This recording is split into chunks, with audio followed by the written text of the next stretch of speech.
Bienvenue sur les cours de Jean-Phi pour une leçon où on va se poser la question suivante. Étant donné deux cercles dont on connaît les centres, comment construire les tangentes qui sont communes à ces deux cercles? Et d'ailleurs, y en a-t-il?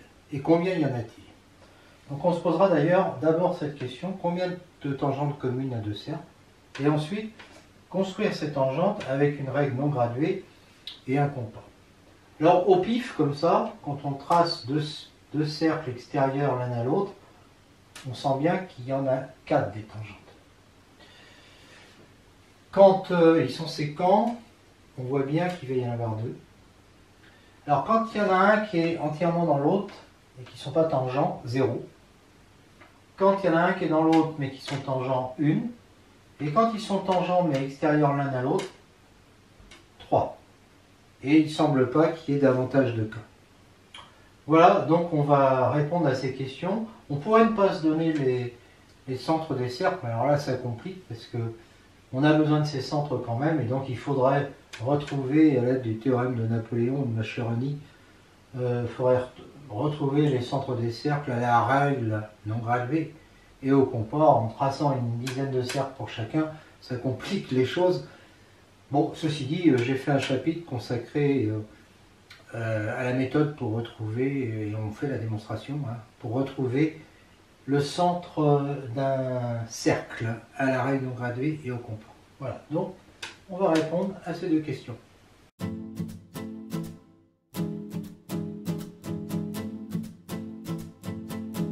On va donc chercher par le calcul combien il y a de tangentes à deux cercles.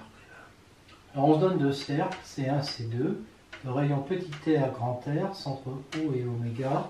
On peut supposer que grand R est supérieur ou égal à petit r, et on choisit le repère orthonormé grand R est égal à OI. Alors I c'est O oméga divisé par sa longueur, et on complète par J pour que ça soit orthonormé. Si bien que oméga a une abscisse supérieure ou égale à 0. Donc l'équation de C1, c'est évidemment, puisque l'origine du repère est au centre de C1, eh bien ça va être x2 plus y2 égale R2, et celle de C2, c'est x moins a carré plus y2 égale R2. Supposons que le problème a une solution, donc tangente delta en M0. Alors M0 appartient à C1, donc il vérifie déjà cette première équation que je vais appeler 1, x0 carré plus y0 égale petit R2. L'équation de la tangente, on sait que c'est x0x plus y0y égale R2, deuxième équation. Et puis delta va être tangente en M des coordonnées xy à C2. Donc ça veut dire que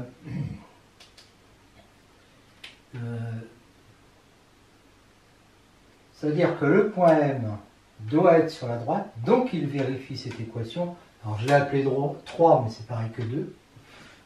x0x plus y0y égale R2. Il doit être sur le cercle, donc il vérifie ça, équation 4. Et puis il faut quand même que la droite soit tangente à ce cercle. Alors, pour qu'elle soit tangente à ce cercle, il suffit que le rayon soit orthogonal à la tangente. La tangente, elle est ici, sa normale, elle a pour coordonnée x0, y0. D'accord ? x0 et y0 qui ne sont pas tous les deux nuls, parce que sinon on aurait R qui serait nul. Et R il n'est pas nul, on n'a pas pris un cercle point. Donc ça veut dire que, comment traduire ça? Ça veut dire que oméga m et n doivent être collinaires. Donc, ça c'est les coordonnées de oméga n, ça c'est les coordonnées de n. C'est un déterminant qui est nul, et on obtient cette équation. D'accord?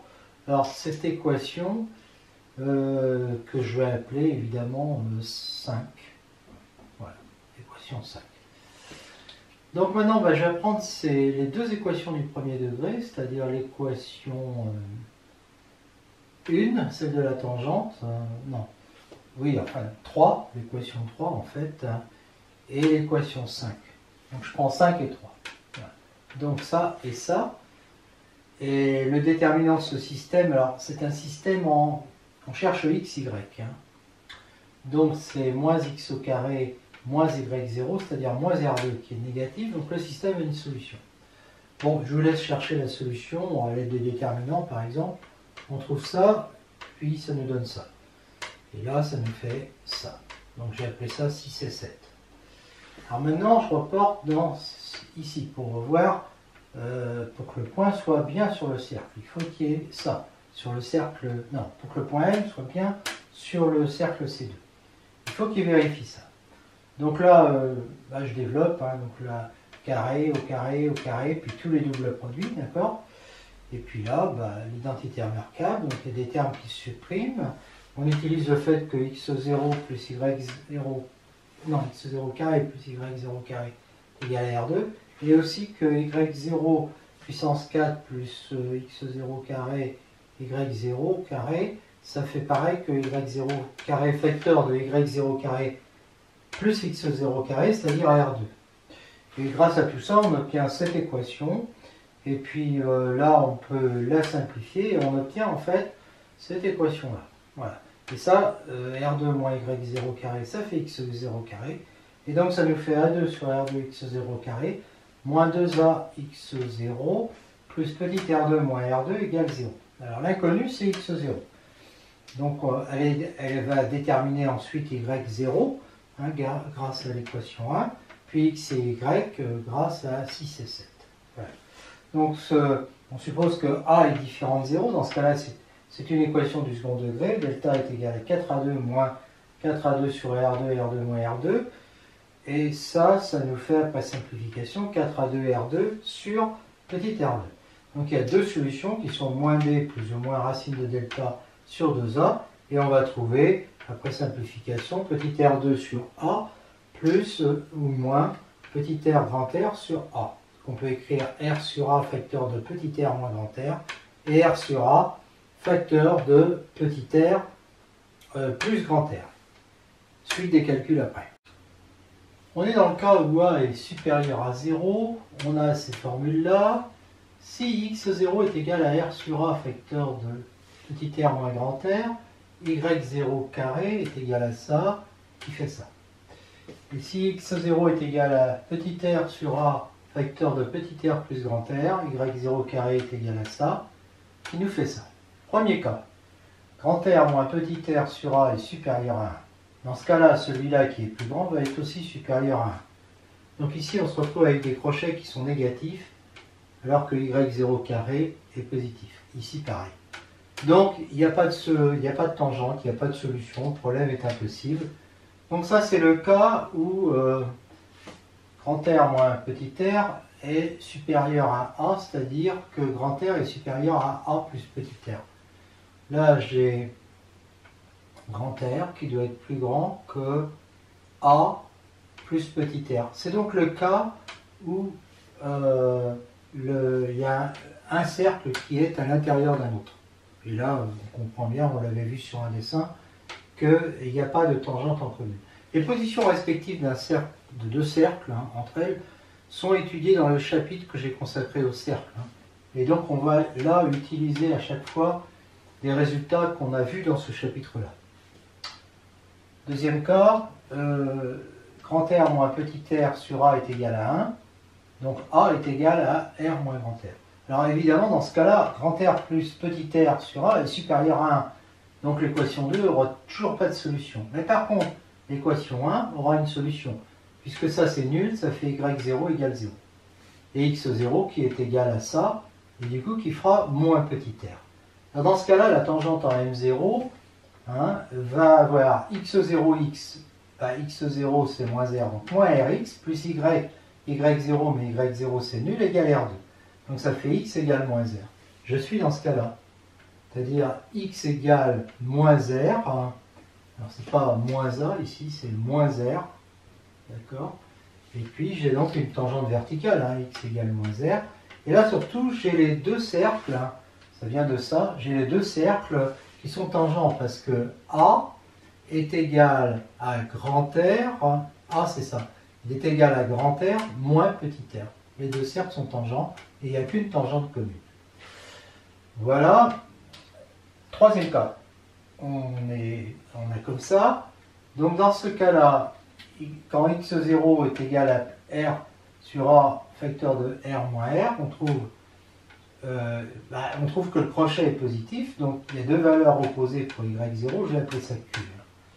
Et donc x0, y0 est égal à q ou à moins q.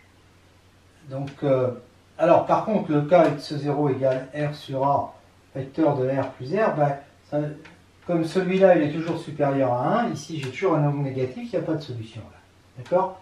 Donc là on va avoir deux tangentes, deux possibilités, hein, et deux tangentes. Voilà.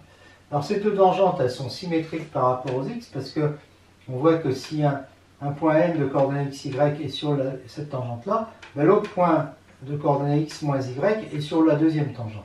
Voilà. Donc on est dans ce cas-là. Alors ça c'est équivalent à ça. La distance entre les deux centres est comprise en R, entre R moins, grand R moins petit r et grand R plus petit r. Ça c'est le cas où les deux cercles sont séquents. Voir le chapitre consacré au cercle. Quatrième cas, on est dans ce cas-là, et là, vous avez remarqué, hein, égalité possible des rayons. Là, c'était pas possible avant, parce que 0 ne peut pas être égal à 1. D'accord? Et 0 ne peut pas être supérieur à 1. Là, l'égalité est possible. Donc, on est dans ce cas-là, et A est égal à grand R plus petit r. Ça veut dire que là encore, les cercles vont être tangents. A est égal à grand R plus petit r. x0 est égal à petit r sur A, petit facteur de petit r moins grand R, qui nous donne deux valeurs possibles pour y0, hein, donc c'est avec les deux tangentes, hein, comme tout à l'heure. Et puis il y a l'autre cas, x0 égale r sur a, facteur de r plus petit r. Mais dans ce cas-là, ici ça vaut 1 et ça vaut 0. Donc je trouve que, alors déjà, je trouve que comme petit r plus grand R c'est égal à a, ça va supprimer, ça fait x0 égale à et y0 est égal à 0. Donc ça fait le point de coordonnées, là je me suis bien trompé, ça nous fait le point de coordonnées R et puis 0. Et la tangente, elle aura pour équation x, x0, c'est-à-dire xr, plus y, y0, ben le y0 il vaut 0, est égal à R2, c'est-à-dire x égale petit r. Effectivement, l'origine du repère est ici, là je suis bien à x égale petit r pour cette tangente, plus les deux autres, et ça me fait trois tangentes quand les cercles sont tangents extérieurement. Hein, extérieurement. C'est ça la différence avec tout à l'heure où là, les deux cercles étaient tangents mais intérieurement. Au dernier cas qui est celui-là, si x0 est égal à ça, y0 est égal à ça, et ça c'est positif, donc c'est de la forme q au carré. Et donc, j'ai deux points possibles pour la tangente, deux points symétriques par rapport aux x. On est habitué maintenant. Avec les tangentes qui sont symétriques par rapport aux x.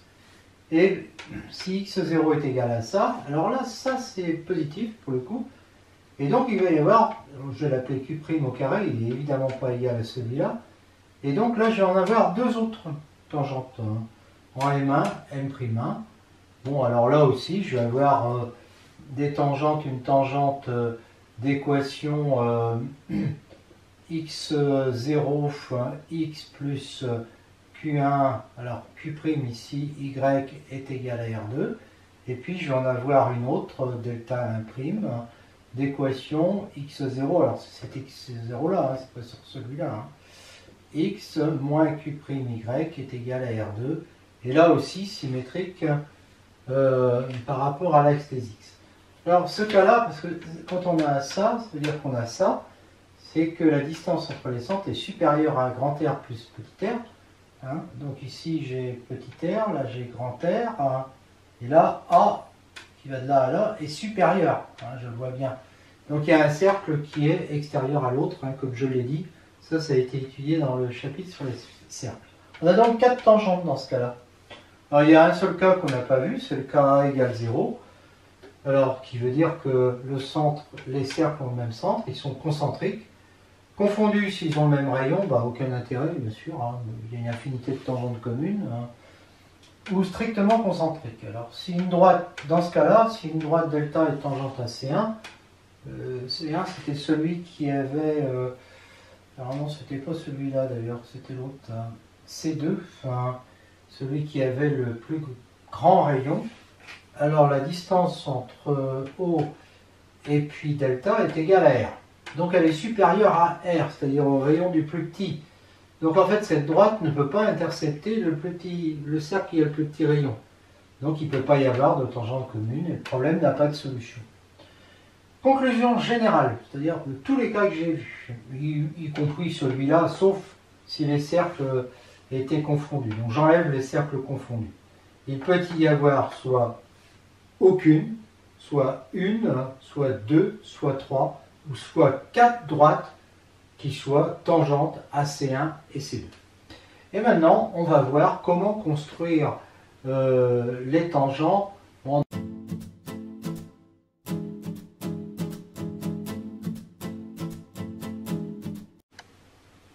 construction des tangentes maintenant. Alors c'est pas très facile au tableau, mais après je vais vous montrer dans le détail comment ça se passe en utilisant GeoGebra. Donc on a les deux cercles C et C' au départ. Donc ils ne sont pas concentriques, je suppose que celui-là a un rayon plus grand que celui-là. Sécant ou extérieur l'un à l'autre. Alors évidemment, la figure est plus claire quand ils sont extérieurs l'un à l'autre, c'est pour ça que j'ai pris ça. Mais avec GeoGebra, on pourra faire déplacer les cercles. Les perpendiculaires en haut et O', à la droite, à l'axe OO', d'accord, nous donne par intersection avec les deux cercles les points B, B', C et C'. Alors on va considérer BB' qui vient couper l'axe OO' en un point A. Alors ça, je l'explique ici. D'abord, j'explique que BB' n'est pas parallèle à OO', sinon on aurait un parallélogramme et donc un rectangle OB, B', O', qui ferait que OB serait égal à O', B', et donc les rayons seraient les mêmes. Donc l'intersection, c'est parce que les rayons ne sont pas les mêmes. Voilà. Donc le point A d'intersection considère l'unique homothétie de centre A qui envoie O en O', donc son rapport c'est AO' sur AO. OB est parallèle à O', B', parce qu'elles sont toutes les deux perpendiculaires à l'axe des centres. Et O', B', en mesure algébrique, je vais supposer qu'elles sont toutes les deux le même signe. Si on les choisit, si on décide que B' est dans le demi-plan, parce qu'on a 4 points là, d'accord. Si je décide que B' est dans le demi-plan de front, dans le même demi-plan que B de frontière O'. Voilà. Donc Thalès me donne que ce rapport K, qui était égal à mesure algébrique de AO' sur mesure algébrique de AO, est égal à mesure algébrique de AB' sur mesure algébrique de AB, et mesure égale à mesure algébrique de O', B' sur OB, ce qui fait rayon de celui-là divisé par rayon de celui-là supérieur à 1. Bon, cette homothétie, elle transforme le cercle C de centre O et de rayon OB en le cercle C en le cercle de centre O' et de rayon KOB, c'est-à-dire le cercle CP. Alors maintenant, je prends le cercle gamma de diamètre AO, c'est celui-là, d'accord. Il vient couper le cercle C en deux points E et F, symétriques par rapport à OO'. Et A, alors ça j'ai pas tracé, AEO, ça va être un triangle rectangle en haut. Donc en fait, AE va être une tangente au cercle C. L'image de gamma par H est le cercle gamma' de diamètre AO', puisque A est envoyé en A et O est envoyé en O', donc c'est ce cercle-là. Et l'image de E et E', donc intersection de gamma' et C', par l'homothétie, les intersections s'envoient dans les intersections. Voilà. Donc, et j'ai A, E, E' qui vont être alignés, puisqu'on a affaire à une homothétie, et AE va être tangente à C' en E', puisque c'est le même argument, c'est-à-dire que là j'ai un triangle rectangle A, E', O', donc je suis sûr qu'elle va être aussi tangente. Alors je n'ai pas tracé cette tangente pour pas, il faut A, E et puis E'. Voilà. Alors en prenant FF', eh bien, je vais avoir la tangente AF à C, c'est prime, hein, en F, F', donc symétrique des deux autres, d'accord? Et puis cette construction, il faut bien voir qu'elle est possible parce que A est extérieur aux deux cercles. Alors ça vient du fait que le rayon ici est plus grand que celui-là, et puis que le point O est entre A et O'. Bon, je ne rentre pas dans les détails là-dessus. Ensuite, si les cercles CC' sont extérieurs l'un à l'autre, on peut aussi considérer, enfin faire jouer, hein, j'avais 4 points là, B, C, B', C', et j'ai pris B, B' pour construire A. Mais je peux très bien prendre BC' aussi. Et à ce moment-là, BC', il va couper cet axe à l'extérieur des deux cercles. Et tout ce que, donc, il va y avoir un point A' à la place du point A, à partir duquel, en faisant les cercles de diamètre A'O et A'O', on va pouvoir construire encore deux autres tangentes. Mais ça, on le verra beaucoup mieux avec GeoGebra. Voilà. Donc, on va retrouver avec GeoGebra que quand les deux cercles sont extérieurs l'un à l'autre, on a quatre tangentes, et quand ils sont séquents, eh bien, on n'a que deux tangentes. Voilà, on n'a que deux tangentes parce qu'à ce moment-là, le point ici n'est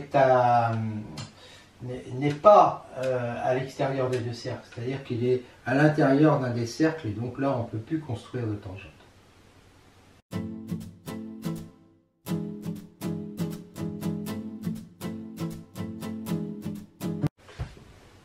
On est donc avec GeoGebra, on a nos deux cercles de centre O et O', on a tracé la droite des centres. Maintenant, on va tracer les perpendiculaires en O et O' à l'axe des centres. Donc, ça nous fait cette droite-là, et ensuite, on va tracer donc leurs intersections, donc B' ici. Ensuite, je vais tracer B ici. Ensuite, je vais tracer, alors, on va tracer la droite BB', qui vient couper l'axe des centres. Donc, je suis rendu au point A ici. Après, je vais tracer le cercle de diamètre AO. Donc, le cercle de diamètre AO, ça doit être celui-là. Voilà, je l'ai mis en noir. Il vient lui couper le petit cercle C. Alors, il va venir le couper en E et en F, d'accord, en E et en F. Et puis maintenant on va tracer alors il vient couper alors cette droite non, excusez-moi, voilà, je trace l'autre cercle qui vient couper, donc de diamètre cette fois-ci AO', qui vient couper le deuxième cercle C' en E', d'accord. Alors là, et F'. Donc, c'est ce cercle que je viens de construire. Là. Il coupe le rouge en E et F, il coupe l'autre rouge en E' et F'. Et maintenant, je vais construire la première tangente qui est E', d'accord. Ensuite, je vais construire la deuxième tangente. Donc, vous voyez, ces deux droites, elles sont bien tangentes. Et puis ensuite, on va construire... alors, est-ce que je l'ai bien mis? Voilà. On vient construire ce qu'on a fait avec le point A. Maintenant, on va le faire avec un autre point en prenant la droite B. C', tout à l'heure on avait pris BB'. Là on prend BC' qui vient couper l'axe. En un point qu'on va afficher qui est A1. D'accord? Alors à partir de ce point A1, ensuite on va construire à nouveau des cercles. Donc ce cercle-là, qui est de rayon OA1, qui va venir couper le cercle rouge, donc le cercle C, hein, en 2 points ici. Voilà. Et puis ensuite, je vais m'intéresser au cercle de diamètre A1 au', et c'est ce cercle-là. Voilà. Et lui aussi vient couper le cercle C' en 2 points. Voilà. Et maintenant, je vais construire mes 2 dernières tangentes qui consistent à relier les points que je viens de construire. Donc, première tangente et deuxième tangente. Et c'est ainsi que je me retrouve avec 4 tangentes quand les 2 cercles sont extérieurs l'un à l'autre. Alors maintenant, on peut regarder ce qui se passe si je change un petit peu. Regardez le cercle rouge. D'accord? Les 2 cercles rouges, l'un par rapport à l'autre, ils vont être tangents, là. Tac. Et là, il y a 2 tangentes, on voit bien en bleu. Et puis là, il n'y a plus que 2 tangentes. Hein. C'est-à-dire, c'est fini les 4 tangentes, par contre. Parce que là, les 2 cercles rouges, ces primes sont séquents. Et dès qu'ils sont pas séquents, voilà, on a les 4 tangentes.